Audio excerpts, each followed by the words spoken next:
സൗജന്യ യാത്ര ഉറപ്പായിക്കളയും. UDF സർക്കാർ അധികാരത്തിൽ എത്തിയ ഉടനെ പറഞ്ഞ വാഗ്ദാനങ്ങൾ ഒരു ദിവസം എത്ര ദിവസം പറയുന്ന ആ ദിവസത്തിൽ നടപ്പിലാക്കി തീർക്കും. അതിൽ യാതൊരു സംശയവുമില്ല.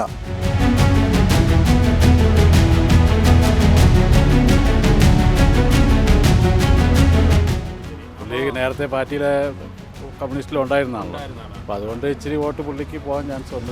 രാജാക്ക് ഭൂരിപക്ഷം കുറയുമായിരിക്കും. പോകാൻ ചാൻസ് ഉണ്ട്, പറയാൻ പറ്റില്ല. ഈ മുട്ടാപ്പോക്ക് ഇതുകൾ ചോദിച്ചുകൊണ്ട് നിങ്ങൾ ഇങ്ങനെ പറയണത് ശരിയല്ല.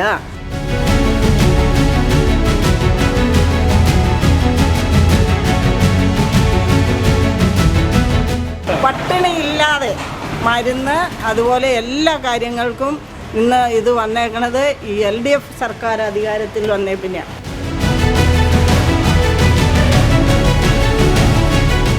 സർക്കാരാണെന്ന് പറഞ്ഞിട്ട് 10 കൊല്ലം കയറിയിട്ട് ഇതുവരെ വീട് ഒരു മെയിൻ്റനൻസ് NOC കിട്ടുന്നില്ല. ജനങ്ങളാകെ ദുരിതത്തില്ല.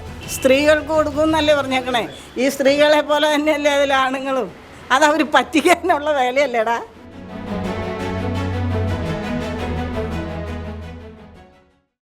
നമസ്കാരം. മറുനാടൻ മലയാളിയുടെ ഇലക്ഷൻ സർവേ ദേവികുളം മണ്ഡലത്തിലേക്കാണ് കടന്നിരിക്കുന്നത്. നമുക്കറിയാം, മൂന്നാർ ഉൾപ്പെടുന്ന മണ്ഡലമാണ് ദേവികുളം.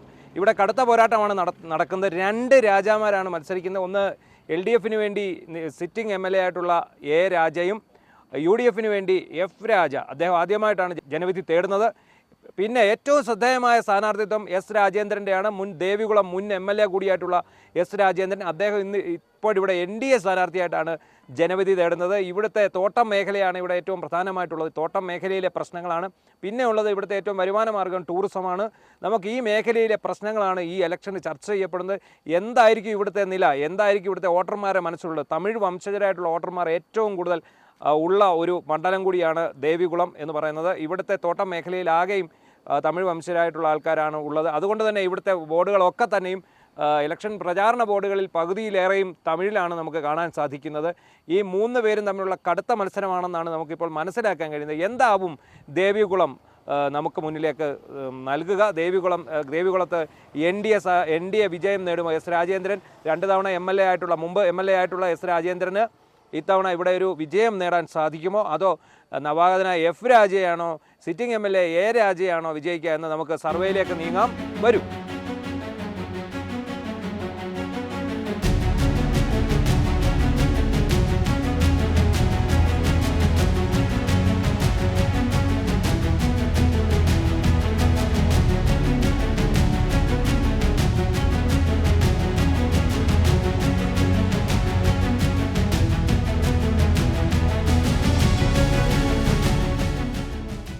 അപ്പോൾ ഇവിടുത്തെ എങ്ങനെയാണ് രാഷ്ട്രീയപരമായ ചൂടും അങ്ങനെയൊക്കെ ഉണ്ട് LDF UDF തമ്മിലുള്ള? ജനവികാരമായതുകൊണ്ട് UDF അധികാരത്തിലെത്തും. നല്ല ഭൂരിപക്ഷത്തിൽ അധികാരത്തിലെത്തും. 100% സീറ്റ് വെച്ചുകൊണ്ട് അധികാരത്തിലെത്തും. UDF അധികാരത്തിൽ എത്തുന്നതാണ്. സോ സാറിന് നല്ല ഉറപ്പുള്ളതാണ്, അതായത് UDF വോട്ടർമാർ F രാജ UDF സ്ഥാനാർത്ഥി വൻ ഭൂരിപക്ഷത്തിൽ വിജയിക്കും. യാതൊരു സംശയമില്ല. ഈ കഴിഞ്ഞ 10 കൊല്ലമായിട്ട് ഭരണം കൊടുത്തിട്ട് ഇവിടെ നല്ല ഹോസ്പിറ്റലില്ല, നല്ല റോഡുകളില്ല. ഇതുപോലെ വികസനത്തിന് ഭയങ്കര കഷ്ടപ്പാടാണ്. ജനങ്ങൾ ബുദ്ധിമുട്ടാണ്. വീടുകളായിട്ട് ബന്ധപ്പെട്ട് ഈ ഷീറ്റ് മാറ്റാൻ പറ്റത്തില്ല, ഒരു വീട് വികസനമായിട്ട് മെയിൻ്റെനൻസ് ചെയ്യാൻ പറ്റത്തില്ല. അതുപോലെ ഒത്തിരി കാര്യങ്ങൾ ബുദ്ധിമുട്ടിലാണ് ജനങ്ങൾ അനുഭവിക്കുന്നത്. അതുകൊണ്ട് പട്ടയങ്ങളില്ല. 4 സെൻറ്റ് ഉള്ളവർക്ക് പട്ടയമൊന്നും ഇതുവരെ കൊടുത്തില്ല. ജനങ്ങൾ സർക്കാരാണെന്ന് പറഞ്ഞിട്ട് 10 കൊല്ലം കയറിയിട്ട് ഇതുവരെ വീട് ഒരു മെയിൻ്റനൻസ് NOC കിട്ടുന്നില്ല. ജനങ്ങളാകെ ദുരിതത്തില്ല. വിലക്കയറ്റം ഉമ്മൻചാണ്ടി ഗവൺമെൻറ്റിൽ 300 രൂപ ഗ്യാസ് വിറ്റ സമയത്ത് ഇപ്പോൾ 1000 രൂപയുടെ അടുത്ത് കിട്ടാനില്ല. ഗ്യാസുകൾ കിട്ടാനില്ല. ജനങ്ങൾ ബുദ്ധിമുട്ടിയ ഭയങ്കര വിലക്കയറ്റമാണ്. വിലക്കയറ്റം എന്ന് പറഞ്ഞു കഴിഞ്ഞാൽ അന്ന് വിറ്റ അരി ഡബിൾ ഇരട്ടിയാണ്. അന്ന് ഉമ്മൻചാണ്ടി കാലത്ത് 35 കിലോ അരി കിട്ടിക്കൊണ്ടിരുന്നതാണ്. ഇപ്പോൾ 5 കിലോ 2 കിലോ കിട്ടാനൊക്കെ വലിയ ബുദ്ധിമുട്ട്. ഇതുപോലെ ജനങ്ങൾ പൊറുതിമുട്ടുവാണ്. പാവപ്പെട്ട ജനങ്ങൾ കൂലിപ്പണി പോയാൽ വാങ്ങിച്ച കാശ് വരെ ഒരു ദിവസം വാങ്ങിച്ചുകൊണ്ട് കാശ് വരെ സാധനം വാങ്ങിക്കാൻ വരെ തികയുന്നില്ല. അത്രത്തോളം കഷ്ടപ്പെടുവാണ്, ബുദ്ധിമുട്ട് അനുഭവിക്കുകയാണ്. ഈ പെൻഷൻകാർ വരുമ്പോൾ പറഞ്ഞിട്ട് കാര്യമില്ല. ഇതെല്ലാം ഈ റോഡ് വികസനത്തിന് കാറ്റിക്കൊണ്ട് വരുന്നിട്ട് കാര്യമൊന്നുമില്ല. ഈ റോഡ് വികസനം എന്ന് പറഞ്ഞു കഴിഞ്ഞാൽ കേന്ദ്ര ഗവൺമെൻറ് ഇട്ട റോഡുകളാണ്. ഇതെല്ലാം കേന്ദ്ര ഗവൺമെൻറ് ഫണ്ടുകളാണ്. അതും പറഞ്ഞുകൊണ്ട് ഞങ്ങൾ ചെയ്തു ഇങ്ങനെ പറഞ്ഞെന്ന് ഓർത്തൊരു കാര്യമൊന്നുമില്ല. പക്ഷേ സ്റ്റേറ്റ് ഗവൺമെൻറ്റായിട്ട് ഇരുന്നിട്ട് 10 കൊല്ലം അധികാരം പാവപ്പെട്ട ജനങ്ങൾ യാതൊരു കൃഷിക്കാർ എല്ലാം ദുരിതം അനുഭവിച്ചുകൊണ്ടിരിക്കുക. സൗജന്യ യാത്ര ഉറപ്പായിക്കളയും. UDF സർക്കാർ അധികാരത്തിൽ എത്തി എത്തിയ ഉടനെ പറഞ്ഞ വാഗ്ദാനങ്ങൾ ഒരു ദിവസം എത്ര ദിവസം പറയുന്ന ആ ദിവസത്തിൽ നടപ്പിലാക്കി തീർക്കും. അതിൽ യാതൊരു സംശയമില്ല. പക്ഷേ CPM ഒക്കെ അവരെ കളിയാക്കുന്നത് ഒരു കളിയാക്കലുമില്ല. അധികാരത്തിൽ എത്തിക്കഴിഞ്ഞാൽ UDF അധികാരത്തിൽ എത്തുമെന്ന് പറഞ്ഞ് 100% ഉറപ്പാണ്. ഉറപ്പായി കഴിഞ്ഞാൽ ഈ പറഞ്ഞ വാഗ്ദാനങ്ങൾ തീർച്ചയായിട്ടും നടപ്പിലാക്കും. അത് ഒരു വോട്ടറിൻ്റെ അവകാശത്തിൽ നിന്ന് പറയുവാണ് ഈ ജനങ്ങൾ. മുഖ്യമന്ത്രി അതൊന്നും വിഷയമല്ലോ. അത് എന്നറിയോ, ഞങ്ങൾ 5 പേർ കൂടുന്നുണ്ട്, എനിക്കിതാന്ന് പറഞ്ഞുകൊണ്ടിരിക്കുക. അതൊന്നും വിഷയമുള്ള കേസല്ല. ചർച്ചയിൽ കൂടി 1 ദിവസം 2 ദിവസം അത് പരിഹരിക്കാനുള്ള കാര്യമേ ഉള്ളൂ. അതൊക്കെ പറയും മുഖ്യമന്ത്രി എന്ന് പറഞ്ഞിട്ട്. വേണുഗോപാൽ, ചെന്നിത്തല ഇവരെല്ലാം പറയും. അതൊക്കെ സാധാരണ അങ്ങനെ ആകുന്ന ഈ സീറ്റ് തർക്കമായിട്ട് വരുന്ന സമയത്ത് അങ്ങോട്ടും ഇങ്ങോട്ടും ഇച്ചിരി പ്രശ്നങ്ങളുണ്ട്. അതൊക്കെ രമ്യമായിട്ട് പരിഹരിക്കും. ഓക്കെ ആയിട്ട് മാറും. അതൊക്കെ എല്ലാ വിജയത്തിലെത്തും. യാതൊരു സംശയമില്ല.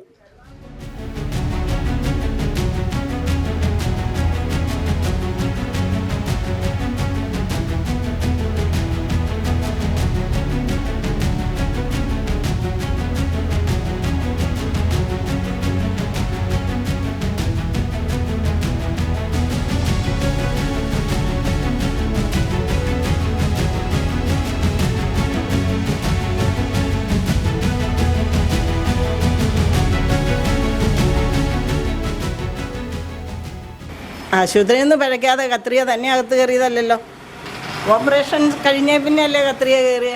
അത് ഒരു സർക്കാരും ഒരു മന്ത്രിയോ അല്ലെങ്കിൽ ഒരു ആരും പറഞ്ഞിട്ടല്ല അകത്ത് കയറിയത്. അവരുടെ ആശുപത്രിയിൽ പറ്റിയതല്ല എന്ന് പറഞ്ഞത് വകുപ്പ് മന്ത്രിയാണ്. അത് ഞാൻ കേട്ടില്ല. ഞാൻ അതിനെക്കുറിച്ച് അഭിപ്രായം പറയില്ല.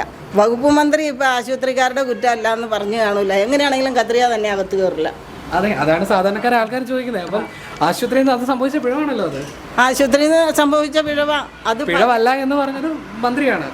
അത് ഞാൻ കേട്ടില്ല. അതുകൊണ്ട് ഞാൻ അതിനെക്കുറിച്ച് പറയുന്നില്ല. കാരണം ശബരിമലയ്ക്ക് സ്വർണത്തിന്റെ ആവശ്യം സാധാരണ ഭക്തര് സ്വർണം വേണോ? അല്ല, സാധാരണ ഭക്തര് മനസ്സറിഞ്ഞ് ദൈവത്തിന് കൊടുക്കുന്നതല്ലേ. സാധാരണ ഒരു ഭക്തരല്ലല്ലോ ദൈവത്തിന് അത് കൊടുക്കണേ.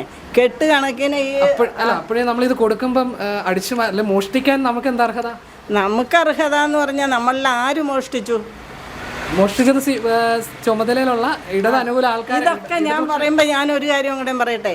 ഈ മുട്ടാപ്പോക്ക് ഇതുകൾ ചോദിച്ചുകൊണ്ട് നിങ്ങൾ ഇങ്ങനെ പറയണത് ശരിയല്ല. ഇന്ന് സാധാരണക്കാരായ സ്ത്രീകൾക്കും മനുഷ്യർക്കെല്ലാവർക്കും ജീവിക്കാൻ ഒരവസരം നല്ല രീതിയിൽ ഇന്ന് പട്ടിണിയില്ലാതെ വന്നേക്കണ കാലം ഏതാണെന്ന് നിങ്ങൾ സൂക്ഷിച്ചു നോക്കുക. കാര്യങ്ങളെക്കുറിച്ച് പറയുക. പട്ടിണിയില്ലാതെ മരുന്ന് അതുപോലെ എല്ലാ കാര്യങ്ങൾക്കും ഇന്ന് ഇത് വന്നേക്കണത് ഈ LDF സർക്കാർ അധികാരത്തിൽ വന്നേ പിന്നെ. അപ്പോൾ അതുകൊണ്ട് തുടർ ഭരണം വേണമെന്ന് ആഗ്രഹിക്കുന്ന ഒരാളാണ് ഞാൻ. UDF പോരാ എന്നാണ് അഭിപ്രായം. UDF വരണ്ടെന്ന് ഞാൻ പറയണില്ല. വന്ന അവരും ഭരിക്കട്ടെ. കാലാകാലങ്ങളിൽ എൻ്റെ ഓർമ്മയിൽ ഇവിടെ ഒന്നരാട കണക്കിനാണ് ഭരിച്ചുകൊണ്ടിരുന്നത്. 5 വർഷം ഇവരാണെങ്കിൽ 5 വർഷം അവരാ ഭരിച്ചു. മോനെ, എത്ര പേർക്ക് എവിടെ കൊടുക്കും സൗജന്യം? എവിടെ യാത്ര ചെയ്യാൻ സൗജന്യം ആര് കൊടുക്കും? ഇവരിത് പറഞ്ഞ് വോട്ട് മേടിക്കാൻ അത് ആർക്ക് കൊടുക്കും എന്ന് പറഞ്ഞേക്കണേ? പെണ്ണുങ്ങൾക്ക് കൊടുക്കുന്ന, സ്ത്രീകൾക്ക് കൊടുക്കും എന്നല്ലേ പറഞ്ഞേക്കണേ? ഈ സ്ത്രീകളെ പോലെ തന്നെയല്ലേ അതിൽ ആണുങ്ങളും. അതവർ പറ്റിക്കാനുള്ള വേലയല്ലേടാ, അല്ലേ? എന്തിനാ ഇതൊക്കെ പറയണേ? അത് കാരണം കൊണ്ട് ഇത് പുറത്തേക്കൊക്കെ വിടണ്ട കേട്ടോ. ചൂടുണ്ട്. ഇപ്പോൾ 3 പാർട്ടിക്കാരും ഉള്ളതുകൊണ്ട് ഇപ്പോൾ ഒരു തിരുവോണ മത്സരമാണ് ഇവിടെ നടക്കാൻ പോകുന്നത്. ഈ രാജേന്ദ്രൻ വന്നോടെ കട്ടിയായിട്ടുണ്ട്. പുള്ളി നേരത്തെ പാർട്ടിയിലെ കമ്മ്യൂണിസ്റ്റിലും ഉണ്ടായിരുന്നതാണല്ലോ. അപ്പോൾ അതുകൊണ്ട് ഇച്ചിരി വോട്ട് പുള്ളിക്ക് പോകാൻ ചാൻസ് ഉണ്ട്. രാജാക്ക് ഭൂരിപക്ഷം കുറയുമായിരിക്കും. പോകാൻ ചാൻസ് ഉണ്ട്, പറയാൻ പറ്റില്ല. എന്തായാലും 3 പേർക്കും തുല്യമായിട്ടുള്ള ഇലക്ഷനായിരിക്കും. ഇവിടുത്തെ വോട്ടുണ്ടോ? ഇവിടെ ഉണ്ട് വോട്ടുണ്ട്. ഓക്കെ. അപ്പോൾ അതാണ് ചോദിച്ചത്. ഈ 3 കൂട്ടരല്ലേ? 3 കൂട്ടർ നല്ല സ്ഥാനാർത്ഥികളല്ലേ? അപ്പോൾ എങ്ങനെയുണ്ട് നിങ്ങളിങ്ങനെ ഇത് പോകുന്ന ഹരിതകർമ്മസേന ആൾക്കാരല്ലേ? അങ്ങനെ പോകുമ്പോൾ എല്ലായിടത്തും എങ്ങനെയുണ്ട് പറച്ചിലൊക്കെ? നല്ല ടൈറ്റ് മത്സരമാണെന്നാണോ പറയുന്നത്? ആണ്. ഓ, ശരി. നിങ്ങൾ പിന്നെ ഈ ടൗണ് മാത്രമാണോ എടുക്കുന്നത്?